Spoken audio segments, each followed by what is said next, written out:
Hey guys, ఈరోజు మన ప్రజ్ఞా టాక్స్లో తెలుసుకుందాం. జీవితంలో అన్నీ కలిసి ఉండవు. డబ్బు ఉంటే బాంధవ్యాలు తక్కువ, బంధాలు ఉంటే సంపదలు తక్కువ, ఈ రెండు ఉంటే ఆరోగ్యం తక్కువ, ఈ మూడు ఉంటే ఆయుష్ తక్కువ. అందుకే మనకు ఉన్నదానిలో సంతోషంగా జీవించడం నేర్చుకోవాలి. సంతోషమే నిజమైన సంపద కదా. నువ్వు వెనక్కి తిరిగి చూడాలన్నా రెండు కళ్ళు ఒకటే చూడాలి. అడుగు ముందుకు వేయాలన్నా పాదానికి పాదం తోడవ్వాలి. చేతితో కలిపితేనే మెతుకులు ముద్దయ్యేది. 10 అంగలు వేస్తేనే దూరం దగ్గరయ్యేది. అవయవాలు సహకరిస్తేనే చలనం నీకుండేది. సహకారం ఉంటేనే సమస్య పారిపోయేది. కాబట్టి అందరితో కలిసికట్టుగా ఉంటేనే నీకు విజయం వరించేది.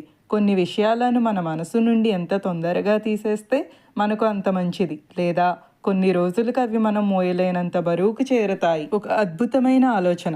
ఎక్కడైతే శత్రుత్వం ఉంటుందో అక్కడ ప్రతి మనిషి తనకంటూ ఒక రీజన్ ఏర్పరచుకొని వాదించడం ప్రారంభిస్తాడు. కానీ ఎక్కడ ప్రేమ ఉంటుందో అక్కడ రీజనింగ్ ఉండదు, అర్థం చేసుకోవడం మాత్రమే ఉంటుంది. ప్రేమ ఉన్న చోట వాదనలు ఉండవు, అహంకారం ఉండదు, హృదయాలు మాత్రమే మాట్లాడుతాయి.